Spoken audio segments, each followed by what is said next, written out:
नमस्कार दोस्तों, मैं त्रिलोकनाथ पांडे। आज का ये जो सेशन है वो खास करके बीएड के विद्यार्थियों के लिए है, जिसमें भाषा शिक्षण एवं अधिगम प्रक्रिया में बहुत सारे सिद्धांतकार हैं, उनकी चर्चा हम करेंगे। और उसी कड़ी में आज हम चर्चा करने वाले हैं वाइगॉत्स्की एवं ब्रूनर के बारे में। उनके क्या सिद्धांत थे, उस पर हम चर्चा करेंगे। उन्होंने क्या क्या कहा है, उसको भी हम लोग यहाँ रेखांकित करने की कोशिश करेंगे। और किस प्रकार से उन्होंने कहा है कि हमें भाषा शिक्षण के दौरान क्या क्या करना चाहिए और एक भाषा शिक्षक को किस प्रकार से एक खोजबीन तरीके से बच्चों को पढ़ाने की प्रक्रिया अपनानी चाहिए। इन सभी बिंदुओं पर हम चर्चा करेंगे। आइए शुरू करते हैं आज का सेशन। जी हाँ दोस्तों, जैसा कि आप जानते हैं कि 1962 में वाइगॉत्स्की ने बच्चों में चिंतन व सामाजिक संचार के माध्यम से स्वयं को नियंत्रित करते हुए देखा और उनके विचार से यह एक महत्वपूर्ण साधन के रूप में इस्तेमाल किया जा सकता है। क्या भाषा? जी हाँ बिल्कुल। बच्चों के सभी मानसिक कार्य चिंतन जो हैं वो भाषा स्वतंत्र ही निर्मित करती है। बाहरी दुनिया से या दुनिया के संपर्क में आने के बाद वह स्वयं से बातचीत करना शुरू कर देते हैं। जो छोटा बच्चा होता है वो स्वयं से बातचीत करना शुरू कर देता है और फिर उसके बाद क्या होता है आप सभी जानते हैं। वह अपनी बात को स्पष्ट बोलने लगते हैं, स्वयं कार्य करके भी देखने लगते हैं और उनकी आंतरिक संभाषण की क्रिया भी विकसित होने लगती है। छोटे बच्चों की बात कर रहा हूँ। इसी के संदर्भ में वाइगॉत्स्की का कहना है कि जो बच्चे स्वयं से अधिक संभाषण करते हैं ना, बातचीत करते हैं ना, सामाजिक रूप से वे अधिक दक्ष होते हैं। वाइगॉत्स्की के अनुसार बच्चे भाषा अपनी समझ के अनुसार सीखते हैं। व्यक्तिगत अनुभव भाषा अधिगम का मूल आधार है। बच्चे सामाजिक अंतःक्रिया से भाषा सीखते हैं, अर्थात लोगों से बातचीत करके भाषा सीखते हैं। बच्चे अभिप्रेरणा से भाषा का अधिगम करते हैं, उसे सीखते हैं। वाइगॉत्स्की कहते हैं कि बच्चे ज्ञान का निर्माण स्वयं करते हैं और इसके लिए भाषा का विकास, सामाजिक विकास, सांस्कृतिक विकास, शारीरिक विकास सभी उत्तरदायी होते हैं। जैसे जैसे बच्चों की क्षमता और अभ्यास बढ़ता है, ठीक उसी प्रकार से निर्देशन की संख्या भी कम होती चली जाती है।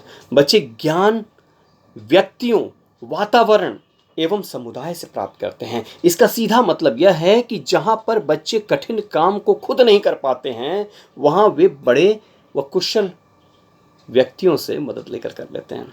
अक्सर हम लोग देखते हैं कि बच्चे जो हैं वो जो काम नहीं कर पाते हैं, यदि उनका सहयोग मिल जाए, जो वयस्क हैं उनका सहयोग मिल जाए, तो वो वही काम बेहतर कर सकते हैं।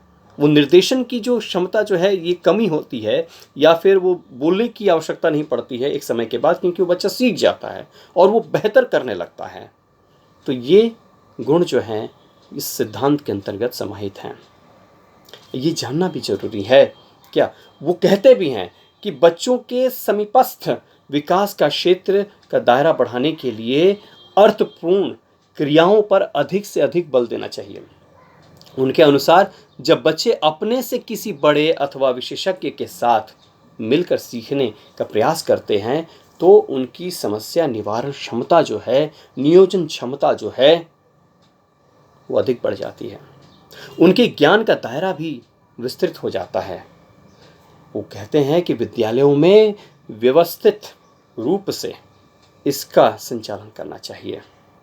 विद्यालयों में व्यक्तिगत भिन्नता के स्तर को ध्यान में रखते हुए बच्चों की क्रियात्मक सहभागिता पर जोर देना चाहिए। उन्होंने विद्यालयों में सहायता प्राप्त खोज विधि एवं संगी साथी सहयोग विधि का प्रयोग करने को कहा है कि बच्चे जो हैं आपस में एक दूसरे से सहयोग लेकर सीखते चलें।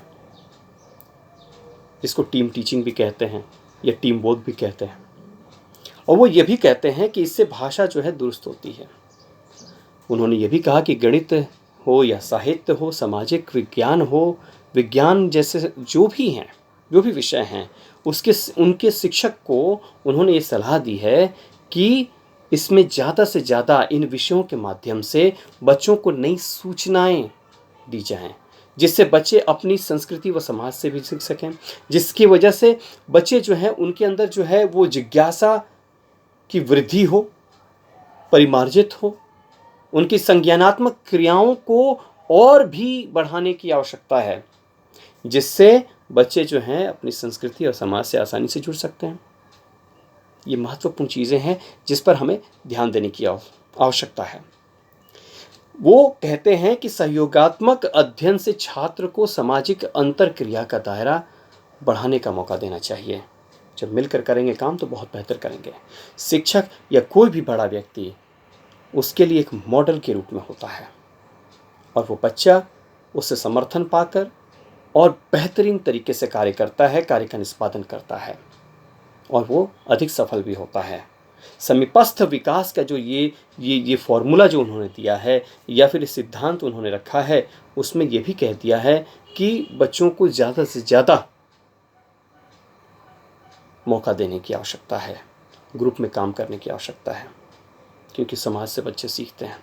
ये बहुत महत्वपूर्ण बातें हैं जिस पर हम सभी को ध्यान रखना चाहिए। यह सिद्धांत मानता है कि हम में जन्म के साथ भाषा सीखने की कोई आंतरिक क्षमता नहीं होती। पियाजे भी यही कहते हैं, है ना। हम अपने आसपास के लोगों के अंतःक्रिया करके सीखते हैं। क्रियाशील सामाजिक व अंतःक्रिया के बिना भाषा सीखना संभव नहीं है। बच्चों को अपनी मातृभाषा सीखने के लिए स्थायी व निरंतर अवसर मुहैया कराया जाना चाहिए। अभिभावक हों, वयस्क हों, बच्चों को सीखने का वातावरण प्रदान करिए। भाषा सीखने में भाषा की रचना एवं संरचना से अधिक महत्वपूर्ण भाषा संकेतों को प्रयोग करना है। हमारे स्वयं का विकास दूसरों के द्वारा होता है, ये वाइगॉत्स्की का कहना है। हमारा जो भी विकास है वो दूसरों के मार्फत से होता है। आज त्रिलोकनाथ पांडे हैं तो सिर्फ अपने वजह से नहीं है, वो